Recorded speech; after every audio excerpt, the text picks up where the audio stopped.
ಅಂತದ್ದು.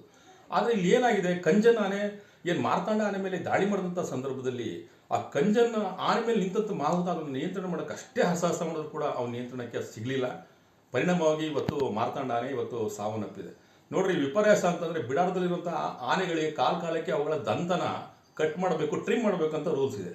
ಆದರೆ ಕಂಜನ್ ಆನೆಗೆ ಆ ದಂತನ ಅದೊಂದೇ ಅಲ್ಲ, ಬಿಡಾರದಲ್ಲಿರುವಂಥ ಯಾವ ಒಂದು ಸಾಕ ಆನೆಗಳ ದಂತನ ಇವಾಗ ಟ್ರಿಮ್ ಮಾಡಿರೋ ಬಿಟ್ಟರೆ ಗೊತ್ತಿಲ್ಲ. ಆದರೆ ನಾವು ವಿಡಿಯೋದಲ್ಲಿ ನೋಡಿದಂಥ ಸಂದರ್ಭದಲ್ಲಿ ಕಂಜನ್ ಆನೆ ಏನು ಮಾರ್ತಾಂಡ ಆನೆ ಮೇಲೆ ದಾಳಿ ಮಾಡ್ತಿತ್ತು, ಅದು ಟಸ್ಕ್ ಅತ್ಯಂತ ಶಾರ್ಪ್ ಆಗಿತ್ತು. ಅದು 7-8 ಬಾರಿ ತಿದ್ದಿದ ಪರಿಣಾಮವಾಗಿ ಇವತ್ತು ಮಾರ್ತಾಂಡ ಸಾವನ್ನಪ್ಪಿರೋದು. ಟಸ್ಕನ್ನು ಟ್ರಿಮ್ ಮಾಡಿದ್ದಾಗಿದ್ದಲ್ಲಿ ಯಾವುದೇ ಕಾರಣಕ್ಕೂ ಮಾರ್ತಾಂಡ ಸಾಯ್ತಿಲ್ಲ, ಬದುಕುಳಿತಿದ್ದೇವೆ ಅಂತ ಹೇಳ್ಬೋದು. ಬಿಡಾರದಲ್ಲಿ ನಮ್ಮ ಸಕ್ರೆಬೈಲ್ ಬಿಡಾರದಲ್ಲೂ ಕೂಡ ಮಣಿಕಂಠ ಆನೆ ಇದೇ ರೀತಿ ತಾನು ಸಾಕಿಸಲುದಂಥ ಮಾವುತನ ಮೇಲೆ ಅಟ್ಯಾಕ್ ಮಾಡೋಕ್ಕೆ ಅದು ಹೋಗಿತ್ತು. ಆದರೂ ಕೂಡ ಏನೋ ಒಂದು ಒಂದು ಒಂದು ಅಚ್ಚರಿ ರೂಪದಲ್ಲಿ ಆತ ಪರಾರಿಯಾದ, ಬದುಕ್ದ. ಈಗ ಬಿಡಾರ್ಗಳಲ್ಲಿ ಏನಾಗ್ತದೆ ಅಂತಂದರೆ ಮಾವುತ ಮತ್ತು ಕಾವಡಿಗಳ ನಡುವಿನ ಒಂದು ಸಂಬಂಧ, ಮತ್ತು ಮಾವುತ ಮತ್ತು ಆನೆಗಳ ನಡುವಿನ ಸಂಬಂಧ, ಇವೆಲ್ಲವೂ ಕೂಡ ಒಂದು ರೀತಿಯಲ್ಲಿ ಒಂದು ಕಮರಿ ಹೋಗ್ತಾ ಇದೆ ಅಂತಲೇ ಹೇಳ್ಬೋದು. ಒಂದು ಆನೆ ಮೇಲೆ, ಸಾಕಾನೆ ಮೇಲೆ ಒಬ್ಬೇ ಪರ್ಮನೆಂಟ್ ಆಗಿರೋಂಥ ಮಾವುತ ಕಾವಡಿನ ಬಿಟ್ಟರೆ ಭಾಳ ಒಳ್ಳೆಯದು. ಯಾಕೆಂತಂದರೆ ಅವನು ಅದನ್ನು ಪ್ರೀತಿಯಿಂದ ಸಲುವುದಕ್ಕೆ ಅದು ಸಾಧ್ಯವಾಗುತ್ತೆ.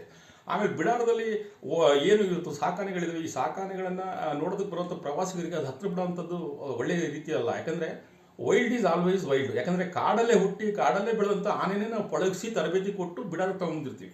ಹಾಗಾಗಿ ಅದ್ರ ವೈಲ್ಡ್ ನೇಚರ್ ಎಲ್ಲೂ ಕೂಡ ಅದು ವ್ಯಾನಿಷ್ ಆಗಿರೋದಿಲ್ಲ. ಹಾಗಾಗಿ ವೈಲ್ಡ್ ಆಗಿರೋಂಥ ಎನಿಮಲ್ನ ಪಳಗಿಸಿದೀನಿ ಅನ್ನೋ ಮಾತ್ರಕ್ಕೆ ಅದು ಮಾವುತನ ಮಾತು ಕೇಳಬೇಕಂತೇನಿಲ್ಲ, ಅದು ಯಾವತ್ತೂ ಕೂಡ ವ್ಯಾಘ್ರ ರೂಪನ ತಾಳ್ಬೋದು. ಹೀಗಾಗಿ ಕಂಜನ್ ಆನೆ ಈ ಮಾರ್ತಾಂಡ ಆನೆ ಮೇಲೆ ದಾಳಿ ಮಾಡೋಕ್ಕೆ ಸಾಧ್ಯ ಆಗಿದ್ದು. ಹೀಗಾಗಿ ಪ್ರವಾಸಿಗರಿಗೆ ಅಲ್ಲಿ ಆನೆಗಳ ಹತ್ರ ಬಿಡೋದಕ್ಕಾಗಲಿ, ಅದರಿಂದ ಆಶೀರ್ವಾದ ಪಡೆಯೋದಕ್ಕಾಗಲಿ, ದಂತನ ಉಜ್ಜೋದಕ್ಕಾಗಲಿ ಅಥವಾ ಮೈ ತೊಳೆಯೋದಕ್ಕಾಗಲಿ ಪರ್ಮಿಷನ್ ಯಾರು ಕೊಟ್ಟಿದ್ದು? ಅದಕ್ಕೆ ರೇಟ್ ಫಿಕ್ಸ್ ಮಾಡಿದ್ದಾರೆ. ವೈಲ್ಡ್ ಲೈಫ್ PCF ಏನಾರು ಕೊಟ್ಟಿಯಾರಾ, CCF ಏನಾರು ಕೊಟ್ಟಿಯಾರಾ, ಅಥವಾ ಸ್ಥಳೀಯ DF ಏನಾರು ಅದಕ್ಕೆ ಪರ್ಮಿಷನ್ ಕೊಟ್ಟಿದ್ದಾರಾ? ಯಾರು ಈ ದರವನ್ನು ನಿಗದಿ ಮಾಡಿದ್ದು? ದುಬಾರಿ ಇರ್ಬೋದು, ಸಕ್ರೆಬೆಲೆ ಇರ್ಬೋದು. ಇಲ್ಲಿ ಆನೆಗಳ ಹತ್ರ ನಿಂತ್ಕೊಂಡು ಮೈ ತೊಳಿಸ್ಕೊಳೋದಕ್ಕೆ, ದಂತನ ಕ್ಲೀನ್ ಮಾಡೋದಕ್ಕೆ, ಆಮೇಲೆ ಏನು ಆಶೀರ್ವಾದ ಪಡೆಯೋದಕ್ಕೆ ಇಂತಿಷ್ಟೇ ಶುಲ್ಕ ನಿಗದಿ ಮಾಡಬೇಕು ಅಂತೇಳಿ ಫಿಕ್ಸ್ ಮಾಡಿರೋಂಥದ್ದು ಯಾರು? ಇವೆಲ್ಲವೂ ಕೂಡ ಎಷ್ಟೇ ಪ್ರಶ್ನೆ ಉಳಿಯುತ್ತೆ. ಇಲಾಖೆಯ ದಿವ್ಯ ನಿರ್ಲಕ್ಷ್ಯ ಮತ್ತು ಅವೈಜ್ಞಾನಿಕ ನೀತಿಗಳಿಂದಾಗಿ ಇವತ್ತು ಈ ರೀತಿಯಾದ ದುರಂತಗಳು ಆಗ್ತಾ ಇರೋಂಥದ್ದು. ನೋಡ್ರಿ, ಇವತ್ತು ತ್ಯಾವರೆಕೊಪ್ಪ ಹುಲಿ ಸಿಂಧಂದಲ್ಲಿ ಡಾಕ್ಟರ್ ಸಮೀಕ್ಷಾ ರೆಡ್ಡಿ ಸಾವಿಗೂ ಕೂಡ ಇವತ್ತು ನ್ಯಾಯ ಸಿಕ್ಕಿಲ್ಲ.